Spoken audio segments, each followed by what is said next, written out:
नमस्कार दोस्तों, स्वागत है आपको आज के 10 बड़ी और ताज़ा खबरों में। चलिए शुरू करते हैं पहली बड़ी खबर से। उससे पहले आपसे छोटी सी रिक्वेस्ट है कि चैनल को सब्सक्राइब कर लें।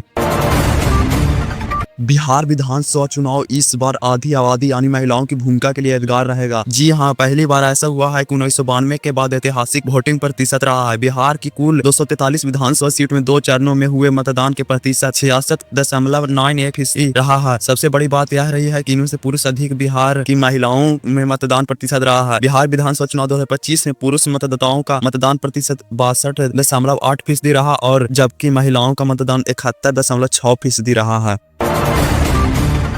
बिहार विधानसभा चुनाव 2025 के नतीजे आने से पहले ही एग्जिट पोल के राज्य की सियासी तस्वीर लगभग साफ कर दिया है। एग्जिट पोल और पोल्स के आंकड़े बताते हैं कि मुख्यमंत्री नीतीश कुमार के नेतृत्व वाला एनडीए महागठबंधन सत्ता में वापसी के करीब है। कुल 243 सीटों वाले विधानसभा में बहुमत का आंकड़ा 122 है, जबकि एग्जिट पोल के औसत के अनुसार एनडीए को 137 से 156 सीटें जीत सकते हैं। इसके विपरीत महागठबंधन, जिसमें राजद और कांग्रेस शामिल है, पिछड़ता हुआ दिखाई दे रहा है। उससे केवल 80 से 90 सीटें मिलने की संभावना है। शेष 2 से 8 सीटें अन्य दल और निर्दलीय के खाते में जा सकती है।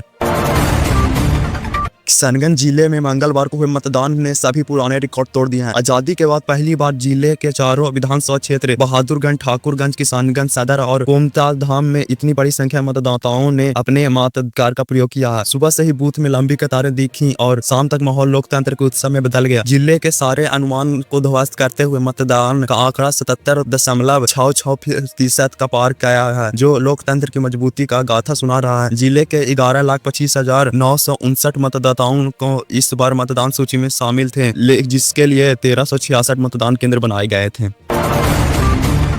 बिहार विधानसभा चुनाव के दूसरे फेज के मतदान के बाद तमाम एग्जिट पोल के नतीजे सामने आने लगे हैं और तस्वीर साफ होने लगी। एग्जिट पोल के अनुमान के अनुसार राज्य में एक बार फिर एनडीए की सरकार बनती दिखाई दे रही है। लगभग सभी एग्जिट पोल इस ओर इशारा कर रहे हैं कि नीतीश कुमार और बीजेपी के गठबंधन बहुमत के साथ सत्ता में वापसी करेंगे, जबकि अनुमान है कि इस बार जेडीयू को सबसे ज्यादा फायदा होगा, जबकि बीजेपी गठबंधन में दूसरे नंबर की पार्टी बन सकती है।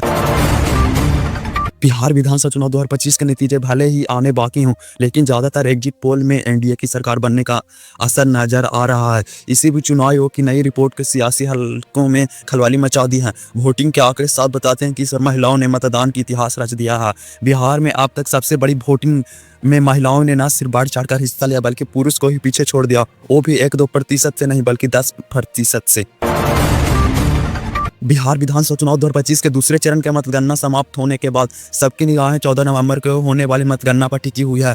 पटना जिले के 14 विधानसभा सीट की मतगणना एएन कॉलेज में होने है। मंगलवार की दोपहर जिला निर्वाचन पदाधिकारी डीएम डॉक्टर त्यागरंजन एसएस ने वाजगृह और मतदान केंद्र का निरीक्षण कर सभी तैयारियों की समीक्षा की। उन्होंने कहा कि ईवीएम की सुरक्षा, निष्पक्ष पारदर्शी मतगणना से लेकर इस दौर जिले में शांति व्यवस्था बनाए रखने के लिए तमाम कड़े इंतजाम किए गए हैं। उन्होंने कहा कि मतगणना के दौरान किसी भी तरह की अशांति या कानून व्यवस्था को समझौता नहीं किया जाएगा।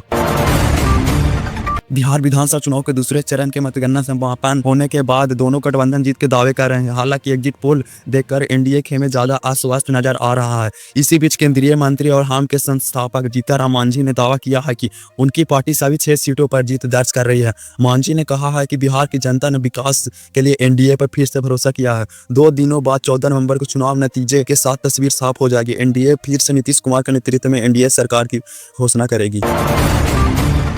प्रधानमंत्री मोदी भूटान के दौरे पर है। पीएम के इस दौरे के भूटान की मीडिया हैरान है। इसे लेकर भूटान में एक अखबार की संपादक ने पोस्ट में हैरानी जताई। उन्होंने कहा है कि दिल्ली में हुए ब्लास्ट के बाद हम सोच रहे थे कि क्या प्रधानमंत्री मोदी आ पाएंगे, लेकिन भूटान के लिए उनके आने का सुखद आश्चर्य हुआ।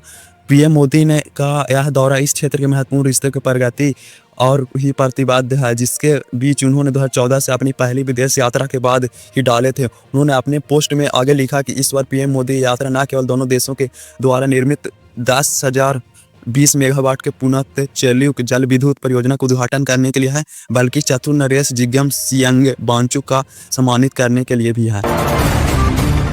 भूटान दौरे पर गए प्रधानमंत्री नरेंद्र मोदी ने दिल्ली कार ब्लास्ट की घटना पर गहरा दुख व्यक्त किया है। उन्होंने कहा है कि बीती शाम दिल्ली में हुए भयावह घटना को हर कोई बहुत दुखी है। प्रधानमंत्री ने कहा है कि पूरी रात जांच एजेंसियां के संपर्क में थे। उन्होंने प्रभावित परिवारों के प्रति संवेदना व्यक्त करते हुए राष्ट्र को आश्वासन किया है कि इस साजिश के पीछे के लोगों को बख्शा नहीं जाएगा, सभी दोषों को न्याय के कटघरे में लाया जाएगा। पीएम मोदी ने कहा है कि दुख की इस घड़ी में पूरा देश प्रभावित परिवारों के साथ खड़ा हुआ है।